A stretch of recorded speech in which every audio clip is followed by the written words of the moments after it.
हम भोजपुरी गायक श्यामलाल यादव आए ही नवरात्र में आप सबके बीच में एगो माता रानी के गीत देवी पचरा रखा तानी। हमके आशा न बल्कि पूरा विश्वास बा कि आप सबन के जरूर पसंद आई। कौनो औरत लक्ष्मण भैया कौनो औरत अपने पति देव के बतावत बा कैसे हो। अरे मनवा में सनहिया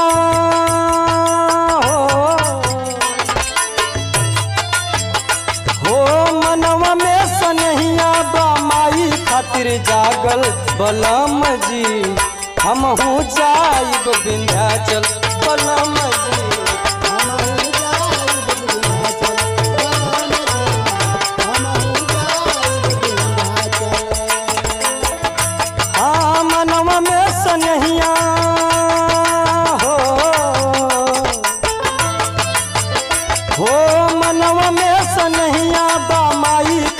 जागल बलम जी हमहू जाइब विंध्याचल बलम जी हमहू जाइब विंध्याचल बलम जी हमहू जाइब। जय हो जय हो।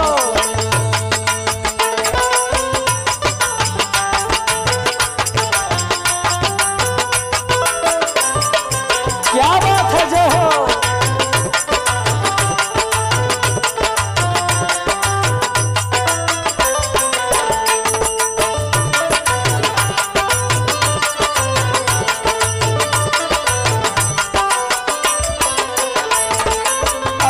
बतावत बा अपने आदमी से कैसे।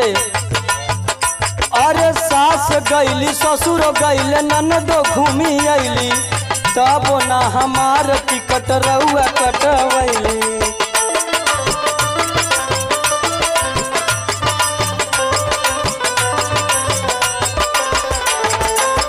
ए लक्ष्मण भैया औरत बतावत भाई सुरेंद्र भैया वो हैं, पुल्लू भैया वो हैं, और दिनेश भैया वो हैं। बतावत ही कैसे। अरे सास गईली ससुर गईले ननद घूमी अइली तब ना हमार टिकट रउआ कटवैली।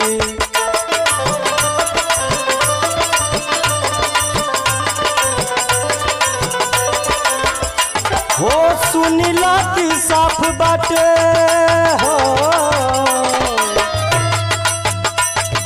सुनिला की साफ बात गंगा जी के आंचल सुनिला की साफ बात गंगा जी के आंचल बलम जी हमहू जाइब विंध्याचल बलम जी हमहू जाइब विंध्याचल बलम जी हमहू जाइब विंध्याचल।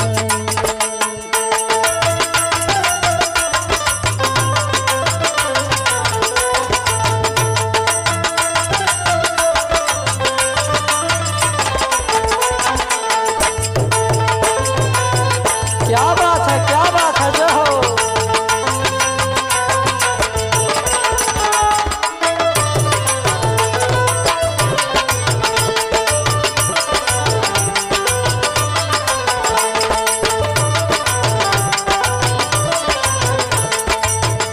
ए लक्ष्मण भैया ये देखा पुल्लू वो कहा थे का। अरे लागल बाटे लालसा हमार पिछले साल से करा द रिजर्वेशन सैया जी हरे हाल से।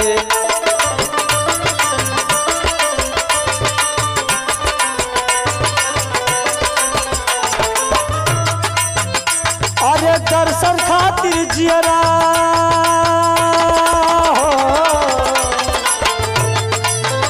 हो दर्शन खातिर जियरा भइल बाटे पागल बलम जी हमहू जाइब विंध्याचल राजा जी हमहू जाइब विंध्याचल हमहू जाइब विंध्याचल।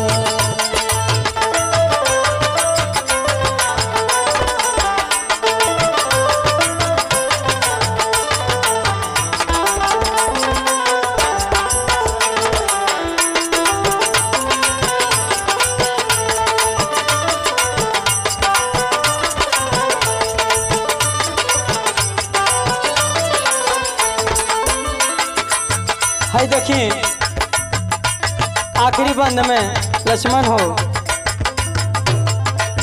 आखिरी बंद में औरत बतावत बा,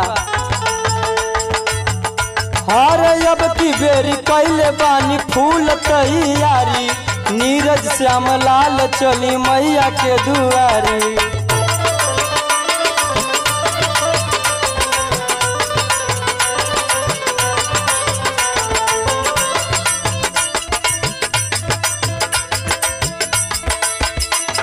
हो अब की बेरी कैले बानी फूल तैयारी, नीरज श्याम लाल चली मैया के दुआरी।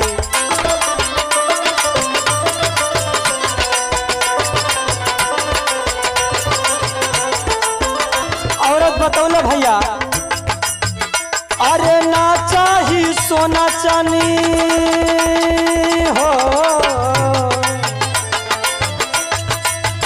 हो ना चाही सोना चानी ना सिकड़ी छागल बलम जी, हमहू जाइब विंध्याचल ए राजा जी।